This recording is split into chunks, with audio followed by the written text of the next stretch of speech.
Welcome to the Holy Bible Study with Shelby. Before you get started, let's hit that like, subscribe button, notification bell so when one of my videos drop, you'll know about it. Have your King James Version Bible ready? Men, have the family, especially the children. Men, it start with us. We lead the charge in God's Word, okay? Today is Genesis chapter 26. And like all my other videos, about 5 or 6 minutes of audio, and then I summarize it. So once again, Genesis chapter 26. And when you're ready, let me know. Let's go.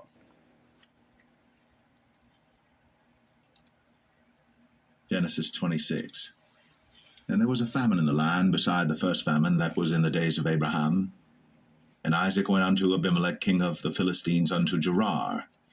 And the Lord appeared unto him, and said, Go not down into Egypt. Dwell in the land which I shall tell thee of. Sojourn in this land, and I will be with thee, and will bless thee. For unto thee and unto thy seed I will give all these countries, and I will perform the oath which I swear unto Abraham thy father. And I will make thy seed to multiply as the stars of heaven, and will give unto thy seed all these countries, and in thy seed shall all the nations of the earth be blessed, because that Abraham obeyed my voice, and kept my charge, my commandments, my statutes, and my laws. And Isaac dwelt in Gerar. And the men of the place asked him of his wife, and he said, She is my sister. For he feared to say, She is my wife, lest, said he, the men of the place should kill me for Rebekah, because she was fair to look upon. And it came to pass, when he had been there a long time, that Abimelech king of the Philistines looked out at a window, and saw, and behold, Isaac was sporting with Rebekah his wife. And Abimelech called Isaac, and said, Behold, of a surety she is thy wife. And how saidst thou, She is my sister? And Isaac said unto him, Because I said, Lest I die for her. And Abimelech said, What is this thou hast done unto us? One of the people might lightly have lain with thy wife, and thou shouldest have brought guiltiness upon us. And Abimelech charged all his people, saying, He that toucheth this man or his wife shall surely be put to death. Then Isaac sowed in that land, and received in the same year 100-fold, and the Lord blessed him. And the man waxed great, and went forward, and grew until he became very great. For he had possession of flocks, and possession of herds, and great store of servants. And the Philistines envied him. For all the wells which his father's servants had digged in the days of Abraham his father, the Philistines had stopped them, and filled them with earth. And Abimelech said unto Isaac, Go from us, for thou art much mightier than we. And Isaac departed thence, and pitched his tent in the valley of Gerar, and dwelt there. And Isaac digged again the wells of water, which they had digged in the days of Abraham his father.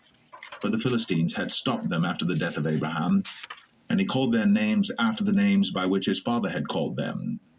And Isaac's servants digged in the valley, and found there a well of springing water.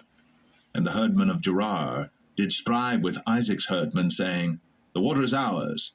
And he called the name of the well Esek, because they strove with him. And they digged another well, and strove for that also. And he called the name of it Sitnah. And he removed from thence, and digged another well, and for that they strove not. And he called the name of it Rehoboth. And he said, For now the Lord hath made room for us, and we shall be fruitful in the land. And he went up from thence to Beersheba. And the Lord appeared unto him the same night, and said, I am the God of Abraham thy father. Fear not, for I am with thee, and will bless thee, and multiply thy seed for my servant Abraham's sake. And he builded an altar there, and called upon the name of the Lord, and pitched his tent there. And there Isaac's servants digged a well. Then Abimelech went to him from Gerar, and Ahuzzath, one of his friends, and Phicol, the chief captain of his army. And Isaac said unto them, Wherefore come ye to me, seeing ye hate me, and have sent me away from you? And they said, We saw certainly that the Lord was with thee, and we said, Let there be now an oath betwixt us, even betwixt us and thee, and let us make a covenant with thee, that thou wilt do us no hurt, as we have not touched thee, and as we have done unto thee nothing but good, and have sent thee away in peace. Thou art now the blessed of the Lord. And he made them a feast, and they did eat and drink. And they rose up betimes in the morning, and sware one to another.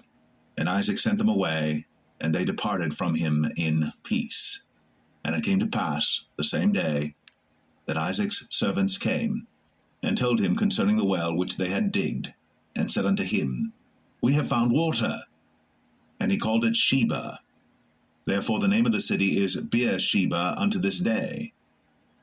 And Esau was 40 years old when he took to wife Judith, the daughter of Beri the Hittite, and Bashemath, the daughter of Elon the Hittite, which were a grief of mind unto Isaac and to Rebekah. Okay. Now, I know what you're thinking. Boy, it sounds like a similar story. Let's go through this right quick. Now, I know this story sounds a little familiar. Are we talking about maybe 3 chapters back? Maybe 4? But let's start down at verse 3.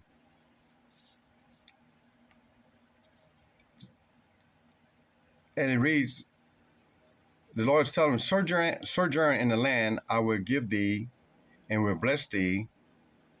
For unto thee and unto thy seed I will give thee all the countries, and I will perform the oath which I swore unto Abraham thy father. Now, once again, he's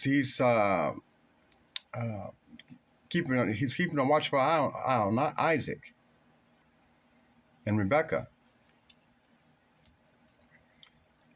But I want to get down to the part about this Abimelech. And here's the situation. Remember when Abraham and Sarah went to another king called Abimelech? That Abimelech took Abraham's wife, Sarah. He wanted her to himself. Well, he didn't get a chance. God did something to him and his whole household, and his whole countrymen and countrywomen. Okay? He made sure they couldn't have any sex or anything. And this was, back in the days, I guess, Abimelech was a popular name. But this, you remember Abraham lied and said Sarah was his sister to this particular king. Now we got Isaac doing the same thing with his wife, Rebekah. I mean, Sarah and Rebekah must have been some beautiful women. I mean, for a man to have to work, say, look, don't let them know that we married. I'm telling you, you're my sister. I don't know where the faith is. I don't know where they mind frames are, but that's not important. It is what it is. But it's just incredible that Abraham and Sarah was in the same situation. But see, it's different now. Because this king that's dealing with Isaac, he must have knew about the former king and what happened to the former king and the people then. So if it still must have been fresh on their mind. So if you drop down to, let's see here. I'm going to take you to, where did I see that at? It's on here.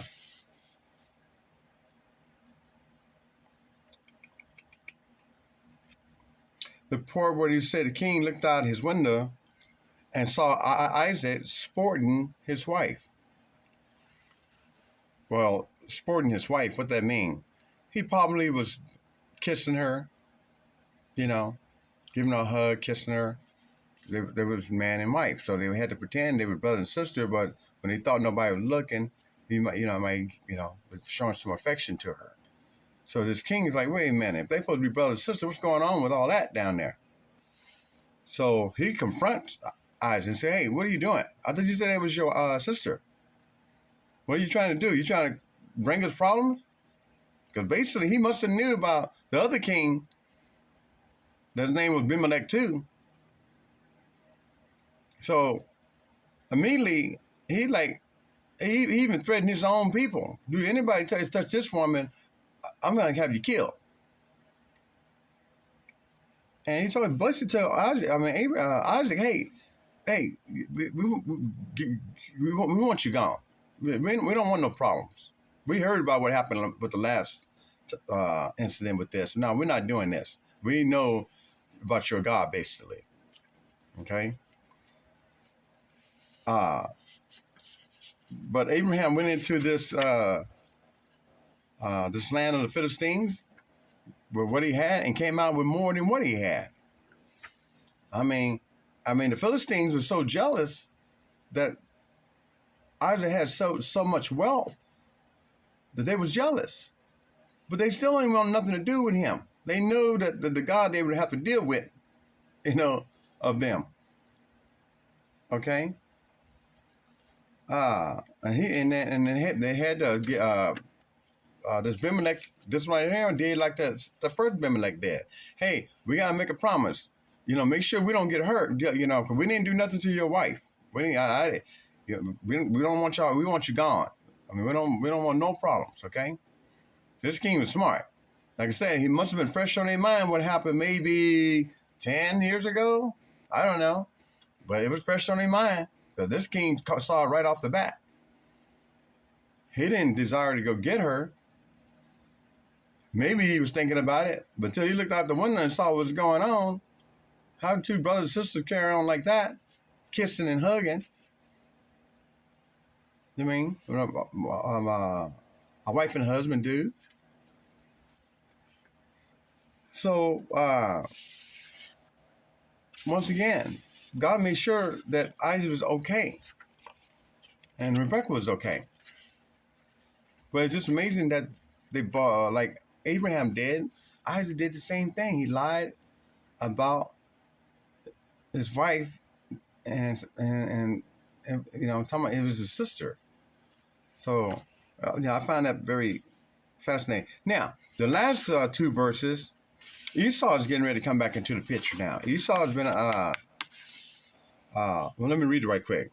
And Esau was 40 years old when he took to a wife, Judith, the daughter of Beri,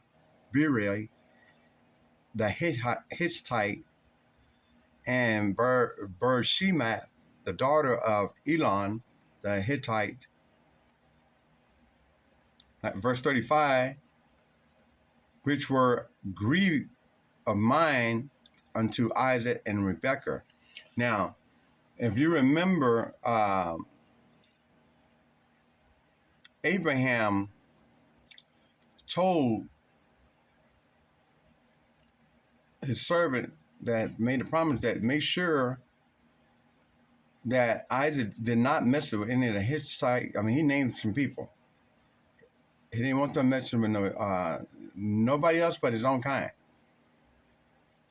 Well, Esau didn't care. Okay, he didn't even care about his birthright. We just read that in a previous lesson. Now, Esau is in the picture right now, and next chapter, we're gonna see what happened when it's time for these two to have some real problems. Okay, I try to keep the Bible really simple, give you a chance to kind of give you some footing that you can go back to yourself and reread it and understand it. Because if you follow the videos from 1 through now, you should be pretty much have some clarity about it. But do your homework. I mean, pray for wisdom. Ask somebody else who have knowledge. Just in case I'm not making clear enough, but people try to make God's word so hard. They want you to think they're so smart. They got their theological degrees, they're scholars, they're so-called prophets, so-called apostles. Folks, that's all nonsense. Okay? But anyway, Genesis chapter 26. Next time be 27.